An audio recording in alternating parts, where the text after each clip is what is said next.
port of Brightlingsea. I often pick animals out that we are concerned about, and I do have my doubts about the health certification. My profession as a whole is concerned about that end of the chain, as it were. I have had experience of where a vet will probably have spent somewhere in the region of 3 seconds per animal. We pick out animals quite regularly for the vet. It's difficult to give you figures, but now and again animals are put down. I believe around about 30 sheep have probably been slaughtered on the dock. So why have they got to you in that condition? Well, some of them may have travelled 7 or 8 hours already in a vehicle, and injuries can occur in a vehicle or at the point of offloading. We've got to be realistic about that. Or they may have been missed at the LVI inspection. A damp autumn evening a few miles outside Plymouth. Protesters at this lairage are also concerned about the job done by vets.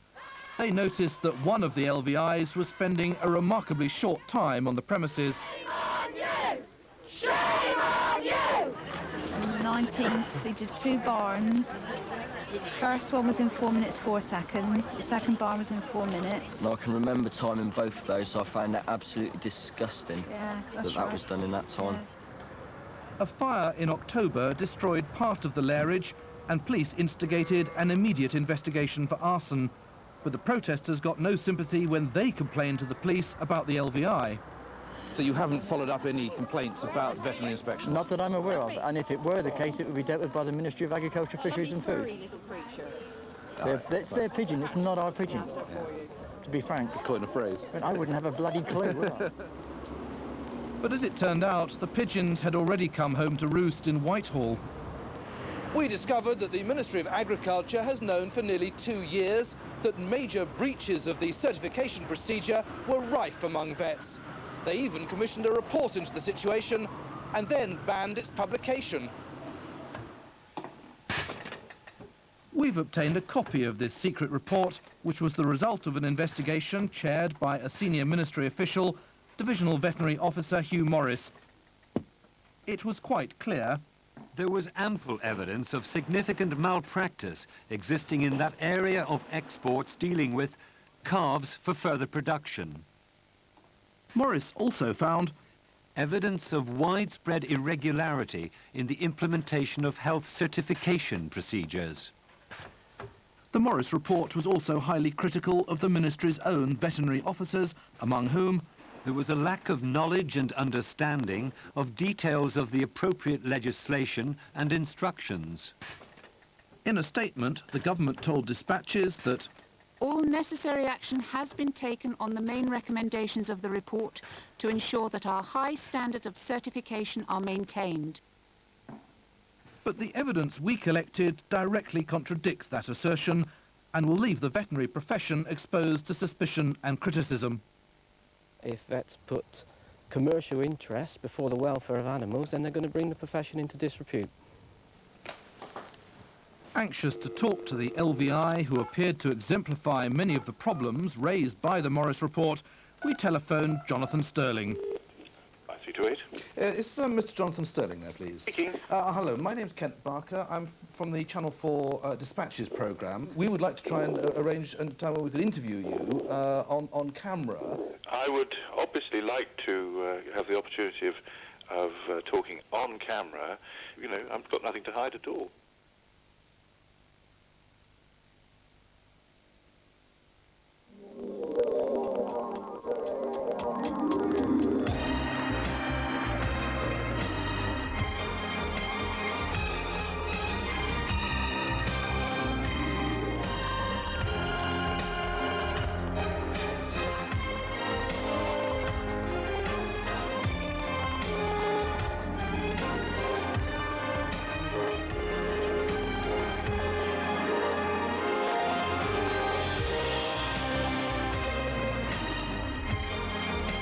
Designed for the next millennium, the Vectra from Vauxhall.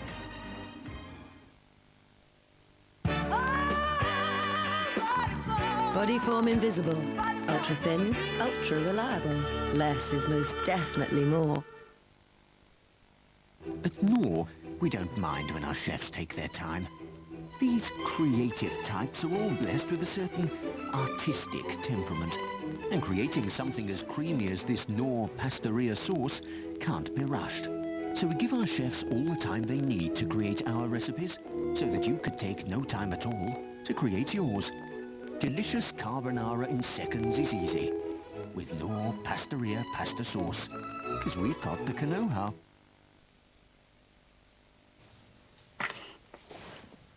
Fancy some mesquite marinated chicken? We had that on Tuesday. Okay, how about creamy cheese and garlic chicken lattice followed by strawberry shortcake heaven ice cream? There's a store that's been offering amazing choice in quality frozen food for 25 years. You guessed it. Tell you what I really fancy. Salmon fillets in lemon and herb sauce followed by New York chocolate cheesecake. Exactly. Iceland, we're full of surprises.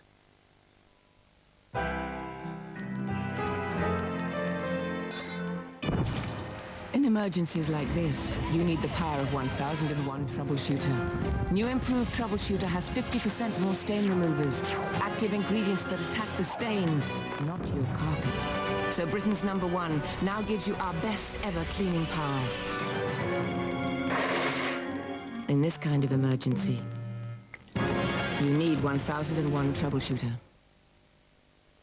Sweet and lovely, sweeter than the roses in May. Sweet and lovely. Only one chocolate drink has all the taste of Cadbury's and only 40 calories. Skies above me never were as blue as her eyes. And if she loves me, who could want a sweeter? High in Cadbury's taste, light in calories. Every day should have its highlights.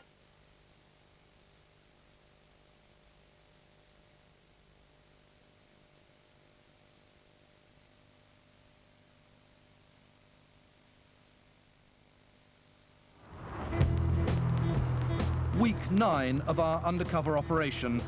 The vet we'd filmed breaking export certification rules had agreed to be interviewed. But before we met him, we uncovered further areas where regulations are being flouted. Graham Hall was given another consignment of animals to drive to Dover. This time, he discovered how hauliers bend the law to deprive calves of welfare rest breaks. Before livestock goes abroad, the ministry must approve journey plans showing distances animals will travel and where and when they'll be rested. But Graham's employers, MFP International, broke the law by instructing him to bypass the journey plan. I've got a load of 200 calves on. They're supposed to have a rest in Kent, but they're not going to have a rest at Kent. They're going to go straight to Dover. So their journey plan here is a load of rubbish. Graham was given the officially approved document which said the calves should be picked up that evening, driven to Dover, rested overnight and then put on the boat to France. But the haulier gave him this written instruction on how to contravene the journey plan. The plan is, load up tomorrow morning around 7 to 8 a.m. and run to Dover to ship to Boulogne. To maintain his cover, our driver was forced to go along with this deception, which will have saved the haulier more than £200 on overnight resting fees. With this sort of commercial pressure on drivers, it's not surprising many animals are in poor condition when they arrive at their port of embarkation, let alone their final destination. Pictures of sick animals plaster walls in Brightlingsea. Many were taken by Rosie Catford. She's been monitoring the condition of sheep and calves as they arrive at the port. They are visibly diseased and sick and ill, and they're then checked again by the vet on the wharf, and so the animals are slipping through. Last summer at Shoreham, protesters filmed a lorry which clearly had a calf's leg poking through the side. Get the license! Appeal